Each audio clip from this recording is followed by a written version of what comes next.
We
ready for the prelude?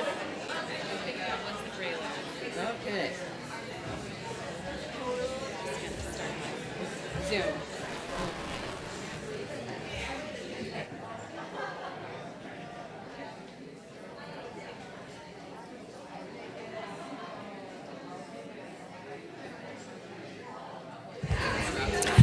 Good morning.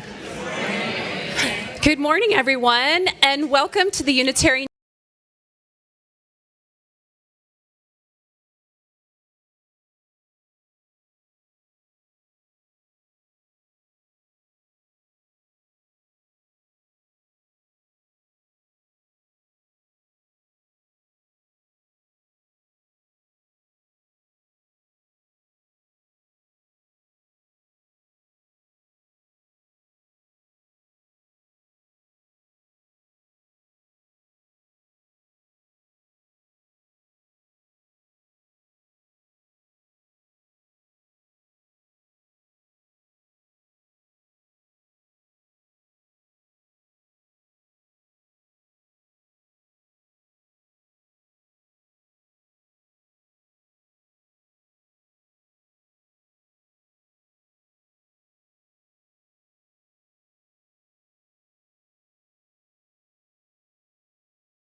and casseroles for potlucks, who painted and weeded and pounded nails and washed countless dishes, and who gathered to worship, to learn, to grieve, to heal, to serve, to build justice, to transform their lives and our world. We are the recipients this morning of this great vision, with this great cloud of witnesses as our beacon and our guide. We pledge this morning to do our part to keep this congregation strong, vital, and thriving for generations to come. So come, let us gather our spirit in. Come, let us worship together. I invite you to rise in body or spirit for our next hymn, which is Gather the Spirit, as I light our chalice.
Now I'm going to invite you to turn to your hymnals once again.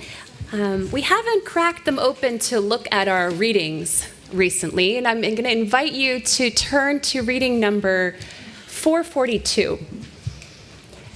And if you haven't spent much time with this hymnal lately, I invite you to come into worship maybe a few minutes early next time and just crack it open and see what treasures lie within. You may find some wisdom to take with you on your way. So this is 442, We Bid You Welcome.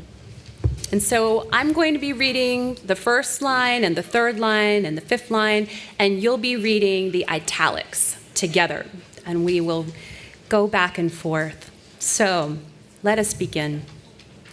We bid you welcome who come with weary spirit, seeking rest.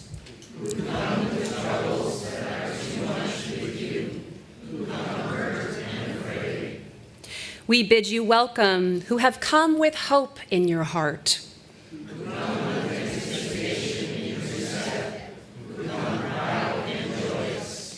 We bid you welcome who are seekers of a new faith.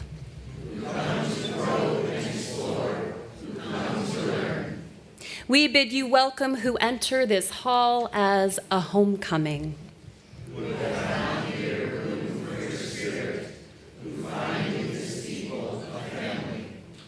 Whoever you are, whatever you are, wherever you are on your journey, we bid you welcome.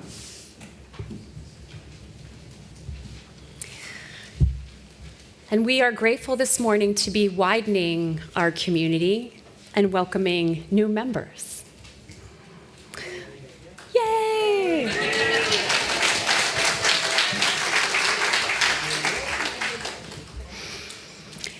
This church is built from wood and glass and strong walls, and it is built with hope and labor and history. It is built of promises made and kept by people who came before us and promises we make to each other today.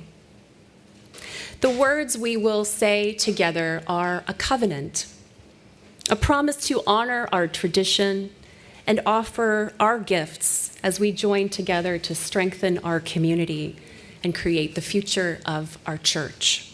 And so now I'd like to welcome to our chancel, and you will gather with our membership committee members right in front of our chancel to introduce yourselves and be welcomed. So please come and join us, Marta and Sally, and all of our new members, and you can come next to our memorial candle. Perfect. Today, we welcome you into our covenant with open hearts and open minds. And in the spirit of our shared ministry, we rejoice in the gifts that you will bring to this congregation and to our larger world. And this morning, we pledge our love and our support to you. And we invite you to share about yourselves and your journey. I'm going to bring you the mic so you can introduce yourself in your own words.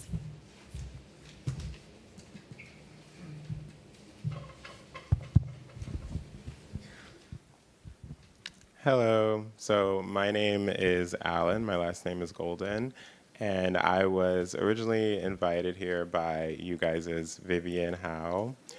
Yes. So I started off with a Christian background, and me as a gay male found that I didn't fit in there, so I ended up leaving, and I met Vivian through a Toastmasters club, and I gave a speech on my experience going away from that religion and towards social work and social justice.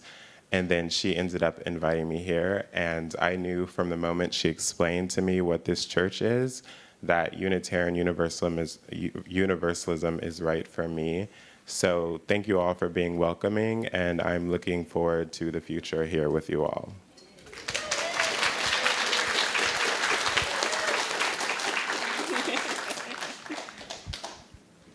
Hello, I'm Eli, and this is Evelyn. I think she's pooping right now, so I'm going to have to be fast.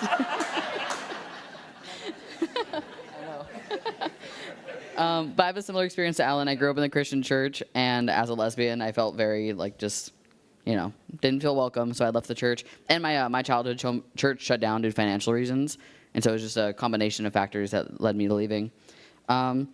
And I came here because my fiance Connie came to a service without me and was like, I think you'd like it.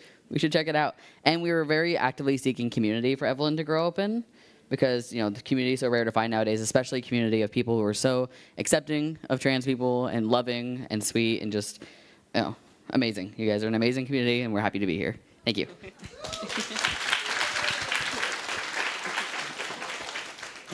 Hi, I'm Connie.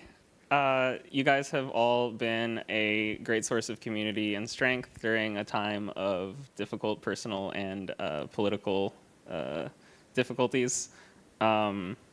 Happy Pride, Trans Liberation Now. I love you all.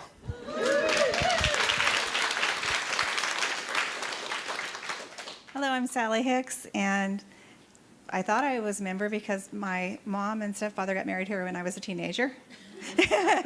But we found out I was not, so here I am. And I'm also a Toastmaster. I'm a DTM, Distinguished Toastmaster, but I haven't been doing that for some time. And what I love about this is that you're not preached at. It's an inspirational message every time, and you learn from it.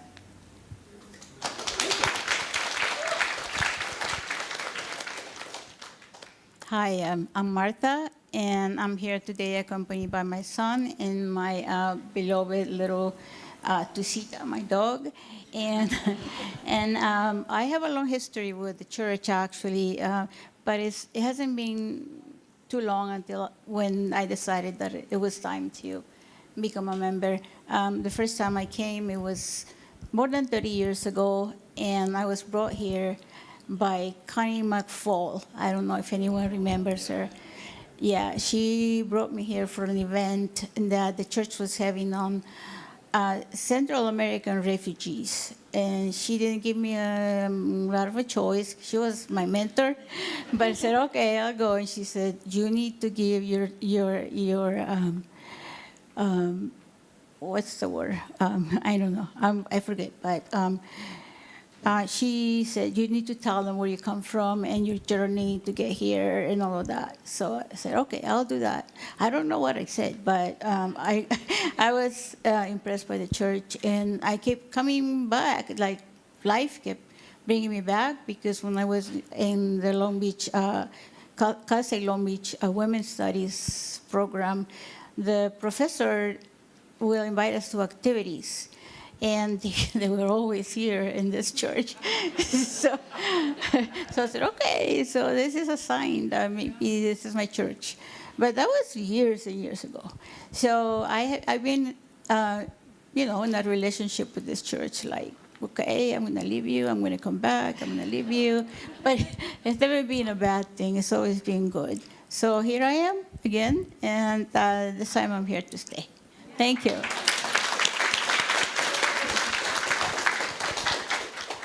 Hello, my name is Donna. My wife and I started coming here pretty regularly after the election, and it was kind of, a time, and so we're seeking community. We had come here previously, but it never really stuck, But I haven't really had a experience with organized or structured religion, but I think that's because I've never experienced this organization or this church. So the same sentiment as many people are expressing, just a wonderful community. You all are welcoming and kind, and it's I'm very grateful to be here. Thank you.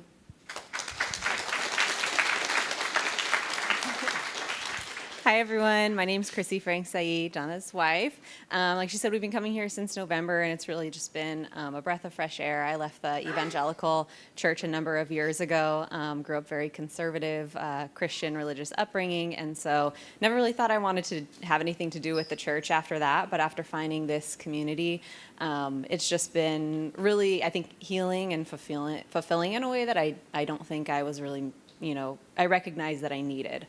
And so thank you all for being here and for, helping me on my journey. And I just look forward to getting to know the folks that I haven't gotten a chance to meet yet.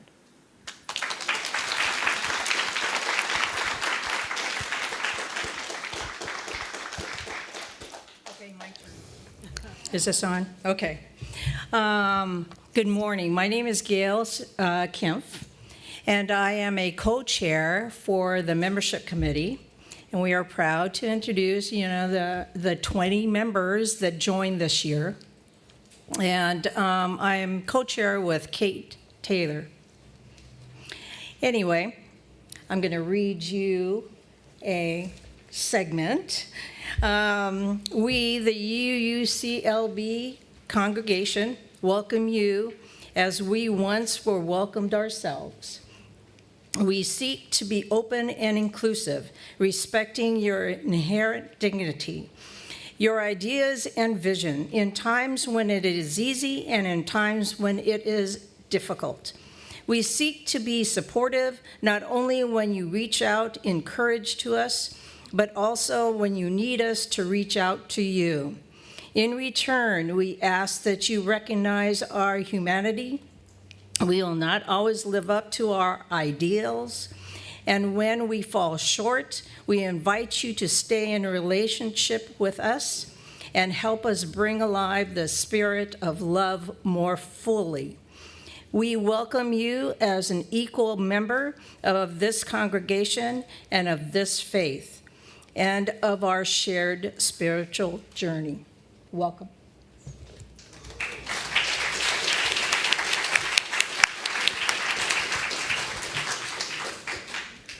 And you're now going to be receiving some gifts, and our congregational president, Priscilla Ortiz, will come and shake your hand and offer you a word of gratitude as well. And the congregation will receive you thoroughly and wonderfully.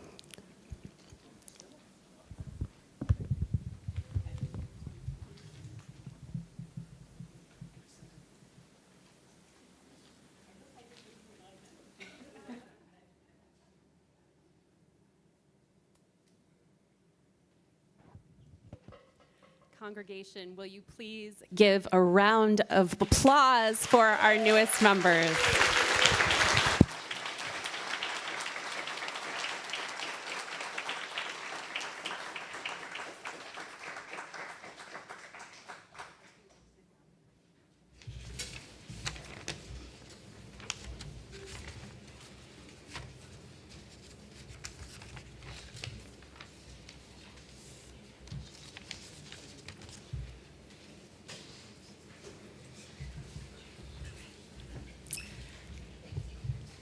Hello and good morning. My name is Jan Goodwin.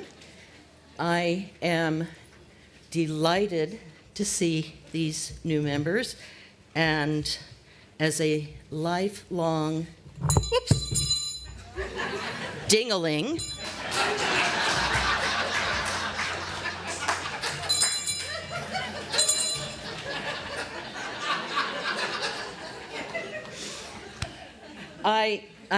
I'm so happy to have you joining our faith community. I'm thinking today of my trifocals. Some of our services are closely focused internally. How are we going to live our lives? How are we getting through the week? What service can we do? Some of our services are distant focused, outside our community, beyond. How can we participate? This service is mid-focused, right here, our group here. And I'm delighted to welcome the new members. I'm also delighted to be able to honor some of our longer time members. Would the 5-year anniversary class please stand as they are willing and able? We are honoring Bonnie Coombs, Stephen Sodders, Hawk McFadden, and Kayleen Lindberg. 5 years. Congratulations. Our 10-year anniversary class includes Gary Frazier, Nels Hansen, Camilla Holmes, Jane Kaler, Carlos Perret, Kevin Salger, Keith Tishper, Ivanka Edinger, and Dan Mortensen, 10-year members. Don't happen to have a 20-year class, but our 30-year class includes Julie Sanford, who is usually unable to attend service, but is still very much a member, and Elmer Taylor, and Pat Taylor is here somewhere, out there. There's Pat. Yay, Pat. Thank you. And please give them some congratulations later when you see them, as well as when you're welcoming our new members. And I'll see you at the annual meeting.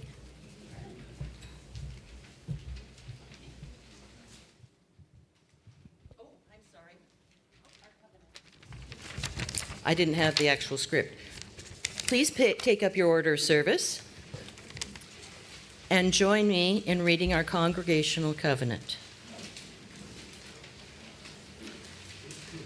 As members of this beloved community, we covenant individually and as a congregation to accept, support, and help one another, to be attentive and honest in our relations, to honor and celebrate our differences, to learn and grow together, to cherish our religious freedom, to quest for wisdom and truth, to open our minds and hearts, to connect ourselves to the spiritual, and to dedicate ourselves to justice, compassion, and peace, ever mindful of our principles and purposes.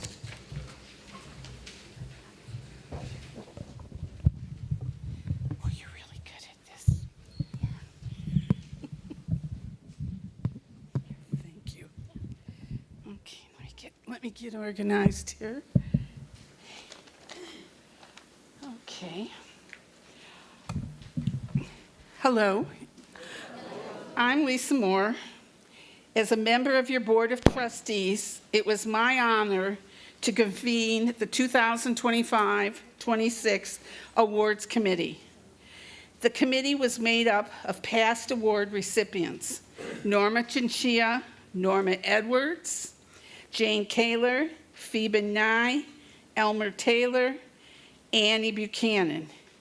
Added help was from Jan Goodwin and Michael Salwasser. My heartfelt thanks to them all.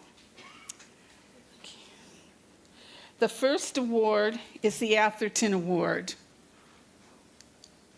You can see, and I can't, but you can.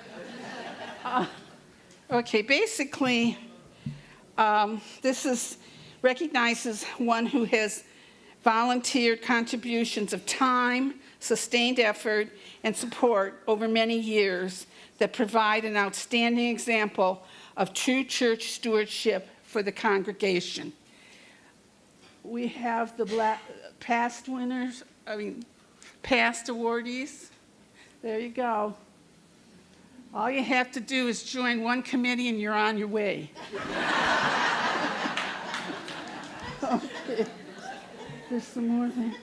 Our thanks to all past honorees. Our recipient this year of the Atherton Award is Gina Stevens.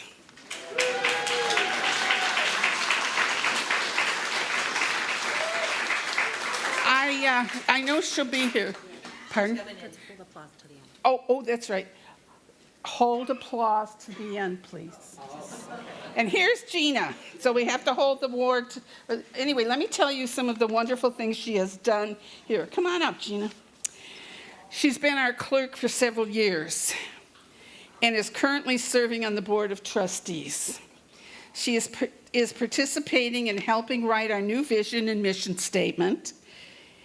Gina has done the graphics for the church stewardship pamphlet for many years and worked tirelessly on organizing and structuring the church's Google Docs and other documents.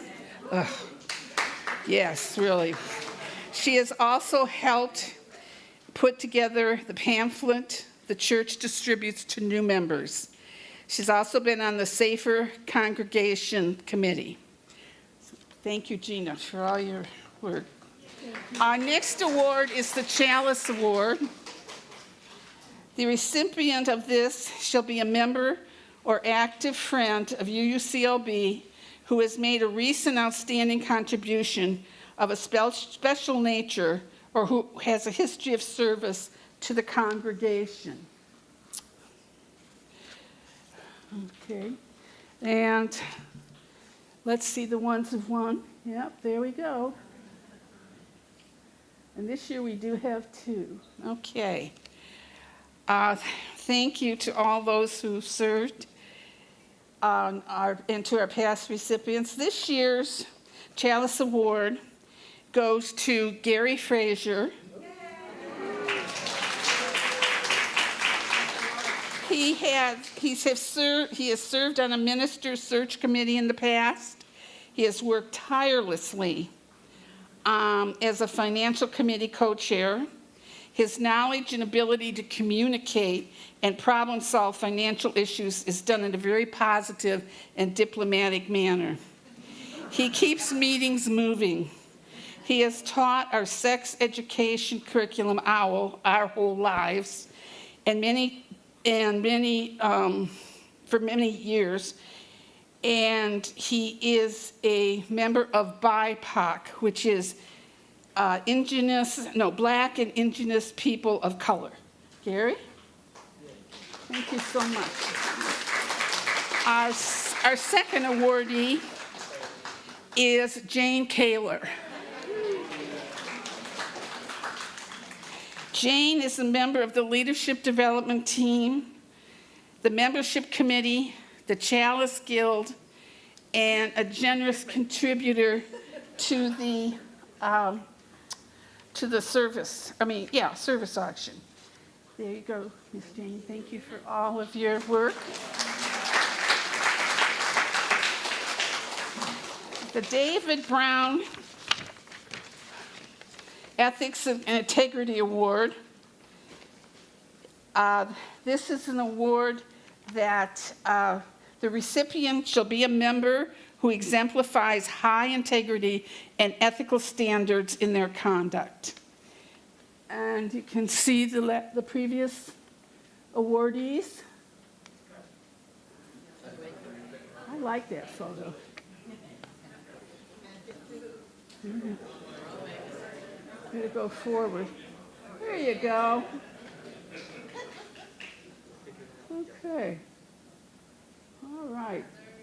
Our thanks to all honorees. And this year's recipient is Jonathan Sneller.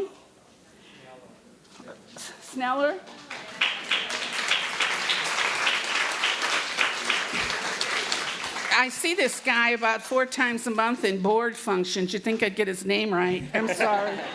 Thank you. You're welcome. Jonathan has served on the pastoral care team and is currently a member of the Board of Trustees. He has led the congregation in meditations also. He has a very moral and ethical manner. He works hard to find solutions that can benefit all involved. Yes, sir.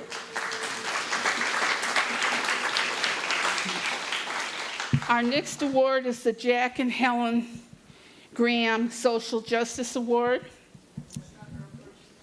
I'm sorry? There is no Birth Smith this year. Get going on the art. No, it's just we decided not to do every award this year. Little change. So the basis of this award shall be volunteer work within the church and the larger community that is performed in the name of the church. You can see all the fine people who have had this. Oh, okay. Let's get these folks recognized. Okay. Is that it? No, it's 7 more. Okay. Our thanks to all past honorees, and this year's recipient is Lorraine Neal.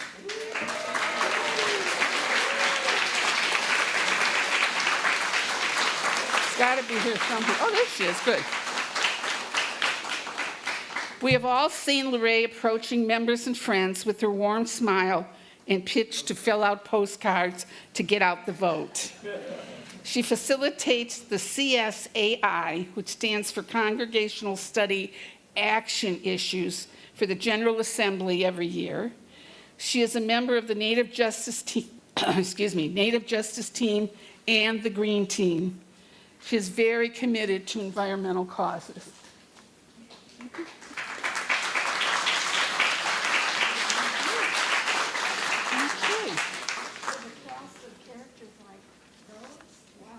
Well, you know, hey.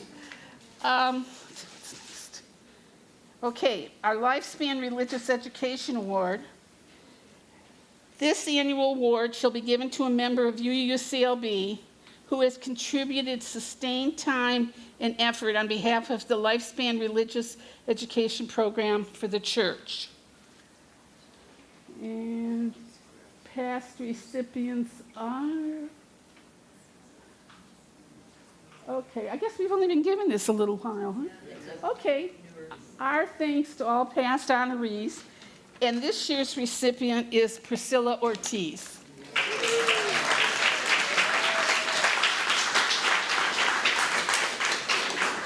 Did we surprise you? Yes, indeed. Okay. Well, Priscilla has worked, thank you, tirelessly with the OWL program, facilitating, training, and teaching it. She is currently president of the Board of Trustees and a member of the Rooted in Reverence, a group that meets to explore how our UU faith is connected to other faiths. I must say, too, this is a person who reminds me of some nurses I knew in my day. She has been, I call it on call, because she works for Edison, and all the wildfires and the storms and all this. She has to go on call for days on end, and that means like 24/7. And she has done that, and then she'll get off a meeting at like 9 o'clock or so and write up stuff for emails for the board. And this is amazing, amazing energy, amazing lady. You're welcome. And our last award is the Unsung UU. Let me find it here. What's going on, buddy? Oh, thank you. Okay. Where is it? Okay. Okay. This is an award that goes to someone who contributes time and effort. Oh, for heaven's sake. Doing the jobs often untitled and otherwise undistinguished over a significant period, thus enabling our church to function as a caring, ongoing community. And our past people for this award, there we go. A few more. Okay. And thanks to all our past honorees. And this year's winner is Michael Caddy. There he is.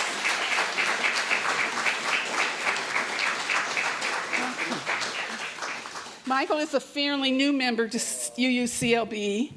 He is a great helper in our organic garden, sings in the choir, and is a member of the Native Justice team.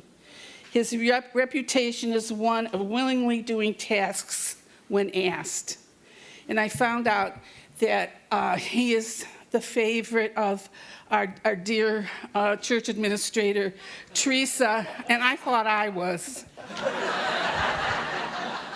Thank you, Michael. Take care.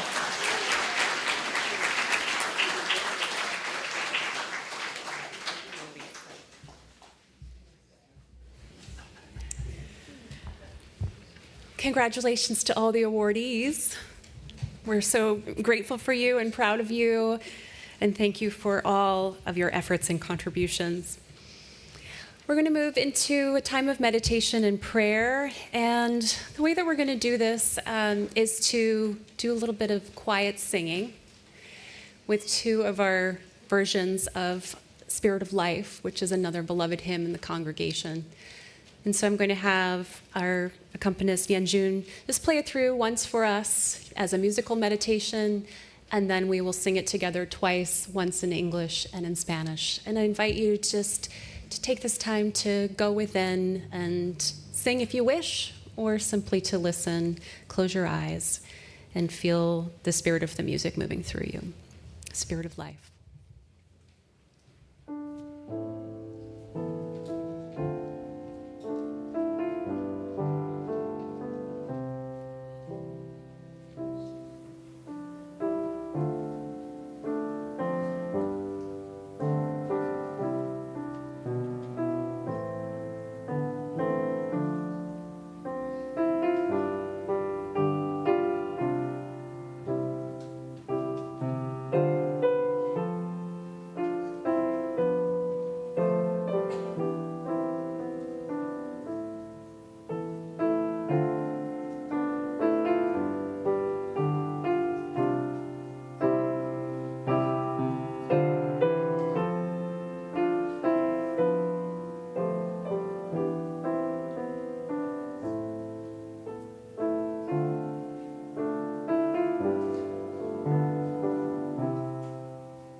Now we move into our time of offering, and our ushers will be moving throughout the congregation to receive your gifts.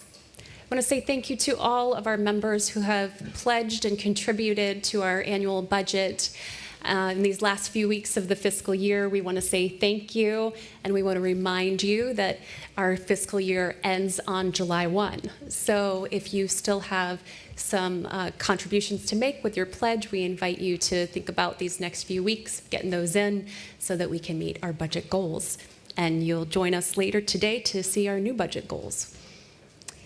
So Yeonjun's going to lead us in some more musical meditation, and the plates will go by, and please be as generous as you can.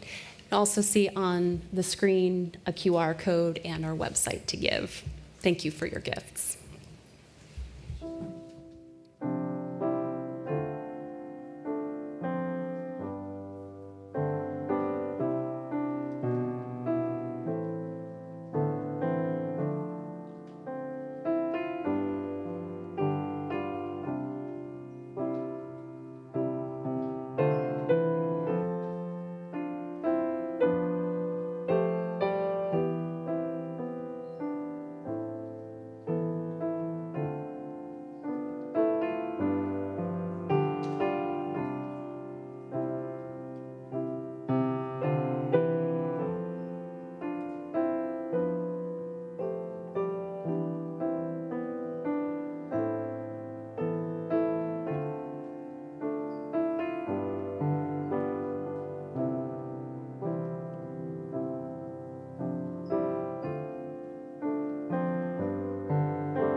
The Bridge Builder, a poem by Southern female journalist Will Allen Dromgoole.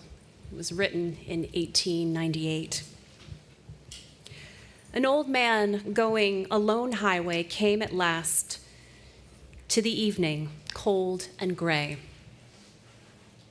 He came to a chasm vast and deep and wide, through which was flowing a sullen tide. The old man crossed in the twilight dim. The sullen stream had no fear of him. But he turned when safe on the other side and built a bridge to span the tide. "Old man," said a fellow pilgrim near, "you are wasting your strength with building here. Your journey will end with the ending day. You will never pass this way again. You've crossed the chasm deep and wide. Why build this bridge at evening tide?" The builder lifted his old gray head. "Good friend, in the path I have come," he said. "There followed me after today a youth whose feet must pass this way.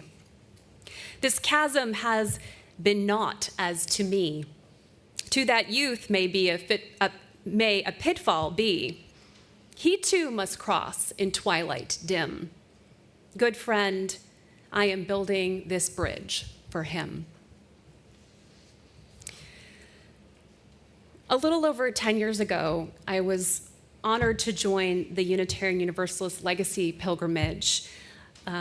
We gathered for the 50th anniversary of the March on Selma. And it was a conference that drew over 500 Unitarian Universalists together in Birmingham, Alabama, to honor the past, to contemplate the present, and to recommit to bending that arc of justice we hear so much about. On Sunday afternoon of March 7th, on the anniversary of Bloody Sunday, I joined tens of thousands of people marching across the Edmund Pettus Bridge in Selma. Selma is a small country town marked by abandoned buildings and downtown storefronts, alongside legendary historic churches like the Brown African Methodist Episcopal Church, the locus of the Selma campaign. The people who were instrumental in that voting rights campaign in the 54-mile march were everyday people. They weren't elected officials, senators, and congresspeople. They were ordinary people who made sacrifices to do the work, not because it was convenient, not because it was necessary. It was not a choice. Likewise, a lot of the work of the civil rights movement was ordinary, everyday kind of work. Cooking meals, making signs, making flyers, and doing a lot of planning. One of the most ordinary and common tasks of that march was waiting. Yeah, just waiting around. Waiting, a discipline requiring patience, fortitude, and faith. Veterans of the 54-mile march describe the first days after Bloody Sunday of standing for hours in lines, nose to nose with police, all hours of the day and night, through sun and rain, just waiting. Singing, talking, praying, eating, planning while they waited. And they took turns holding the line, letting new leaders emerge as others rested. When it was our turn to walk across that Edmund Pettus Bridge, we too were given a lesson on waiting. For a long time, we were stopped in front of the Brown Chapel, and we watched the crowd split out from the church and finally started moving again, though our pace was just a crawl. And once we turned the main street to approach the bridge, we realized why. Literally tens of thousands of people swarming the streets towards the bridge. Our pace slowed to a standstill for long stretches. And we realized that that bridge is designed so that you cannot see from the middle what lies beyond the horizon. As history goes, because of the design of the bridge, the protesters were unable to see the harm that awaited them on the other side, until after they had reached the top of the bridge. When the protesters first saw the police while at the center of the bridge, 100 feet above the Alabama River. Upon seeing them, Marcher Jose Williams asked his fellow marcher, John Lewis, if he knew how to swim. Despite the danger ahead, the protesters bravely kept marching. As our group neared the middle of the bridge, we started to feel that unease and angst of the past as we remembered the history and physically were restricted in our movements. There was nowhere to go but forward. And when the road to Montgomery finally came into view, a notable relief descended upon the crowd. We could see the other side. Not only that, we began to see each other's faces again. Out of our fear, all of our faces came into view. 3 generations of families decked out in t-shirts commemorating the walk.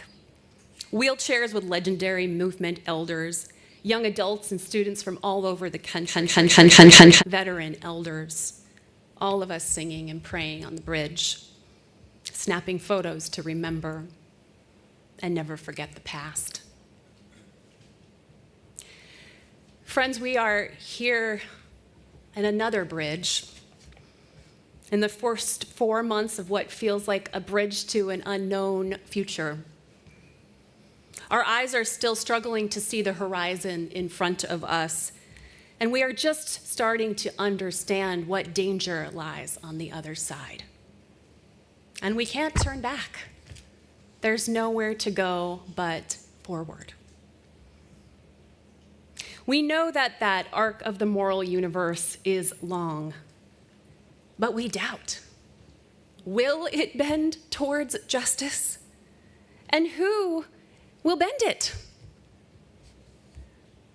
The marchers in Selma knew over 60 years ago, as they took those brave steps on the bridge, that the only option was to keep moving forward together. John Powell is a civil rights scholar and the author of the book, The Power of Bridging: How to Build a World Where We All Belong. He directs the Othering and Belonging Institute at the University of California, Berkeley, and uses this framework of belonging to think about policy development and community futures. I want to share a little bit of his writing with you on bridges. He said, "We live in a time when at least 3 competing stories seek to guide us. The first story is that no real change is happening, and everything will continue just as it is. This is the least credible story," he says. And the second story is that we are heading for a future where things could get much worse. We are at who we are, our very way of life is up for grabs, he said. And if we do not do something quick and possibly extreme, it will be too late. In this story, the central factor shaping our collective anxiety is the other. The dreaded other is put forth as the most immediate and profound threat to our way of life. And the main theme is us versus them versus us. This threat may even mean extinction. People we love may die. We may die, or be changed so much as to be unrecognizable. This is what John Powell calls a breaking story. Then there is the third story, what he calls the bridging story. This story is about potentially good changes in the future where we all can belong. And in this story, we will be a more diverse and connected people. We will listen to each other and contribute our unique histories. We will work together to create structures and societies where we can all participate, celebrating our differences instead of pretending we are all the same. He writes, "This is the bridging story. The bridging story rooted in belonging, where everyone has the agency to shape the world. Bridging helps us become an author of the future." And then he cautions. He says there is bridging that is transactional. And then there is bridging that is transformational. And then there is bridging that is an expression of profound spiritual aspirations. There are the bridges between loved ones and families, bridging between individuals and groups, short bridges and long bridges. And listen to this, and I wonder if you can relate. Think about what a short bridge might be. Maybe you can find a short bridge somewhere in this room. A short bridge is a bridge where the parties and the groups already share a great deal. They may be friends or family. They may belong to the same religious group or party. Despite sharing many things like language and values, there are still disagreements. To an observer, these disagreements might seem petty. If there is a bridge, it seems short. And yet, even short bridges can be difficult to build. And if not handled well, can break otherwise healthy relationships. Long bridges may not feel possible to build or cross, he writes. Who in our own story and imagination is the person or group that threatens our very existence? The other in that story is at the other end of a very long bridge. So I want you to imagine in your own life right now, can you think of a short bridge relationship or a short bridge connection? Someone who is proximate to you, and yet it is still challenging to build that bridge. Maybe a broken relationship that could be mended, a family tie that could be reconnected. Now, what about the long bridge? Who can you imagine on the other side of the long bridge? Maybe it's a person or a group. Everyone see a long bridge in their mind's eye. How does it feel to think about that long bridge? There's distance. There's sadness. There's a feeling of how do we get to the other side? Perhaps it feels like a chasm. Powell writes, a spiritual commitment to bridging means that we hold on to our deepest core, to the belief that there is no other. That there is no other. That we are all in shared humanity. Bridging means that we recognize the tension between us and the other is never the whole story. And bridging is a way to connect with each other, with the earth and with the divine. Bridging doesn't deny suffering, but builds a space where we can all suffer and dream and build together. So friends, I think we are the bridge builders of our time. We believe that a third story is possible and that we are being called to write it together. The bridges we build or start to build today may not be for us. They may be for generations to come, and yet those bridges are still worthy of being built. And that spiritual distance between us, the short bridge and the distance of the long bridge, that is the spiritual task we have in bridging the feelings of otherness that erode our ability to imagine what belonging together feels like and looks like. That belonging together is truly possible. So let us begin today as we build our new year budget and our annual meeting honoring this congregation and all of our members and membership. Let us begin that profoundly spiritual task of honoring one another's humanity. The short bridge, the first step, and then the next and the next and the next and the next. Who here feels that they could try again?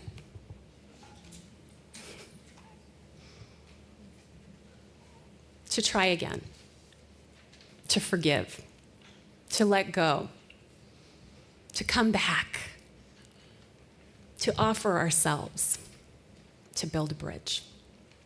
Amen? Blessed be.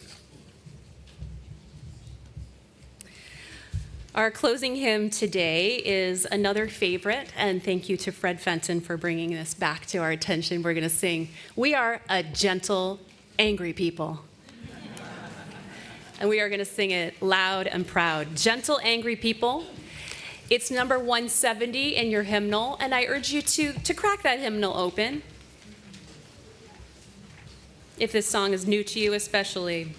And you'll see that there's a lot of verses. We are going to sing 3. We're going to sing the first 3. We're going to sing Gentle, Angry People, Justice-Seeking People, and Young and Old together. Okay. All right. Let's begin. All right. Rise in body or spirit. We are a gentle, angry people.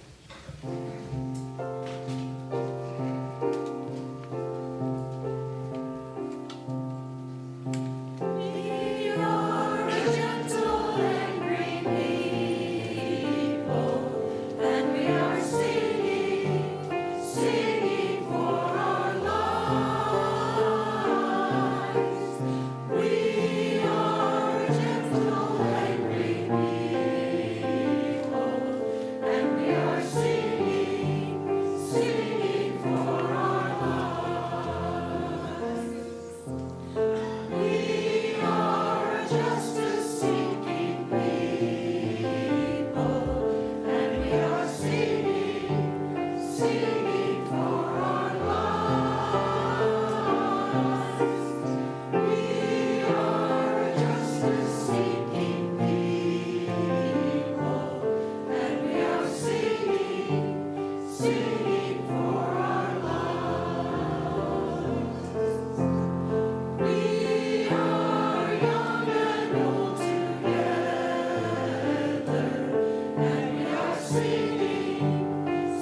the words of Holly Near.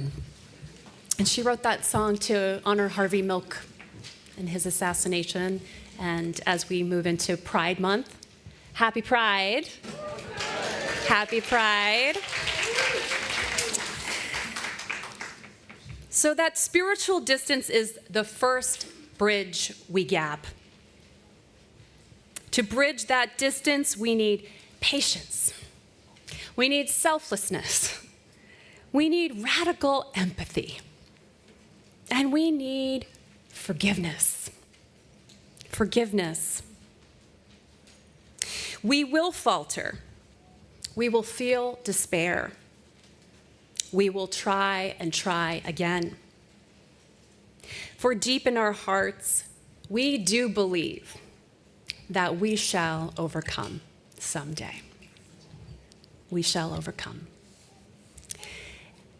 We extinguish this flame, but not the light of truth, the warmth of community, or the fire of commitment. These we carry in our hearts until we are together.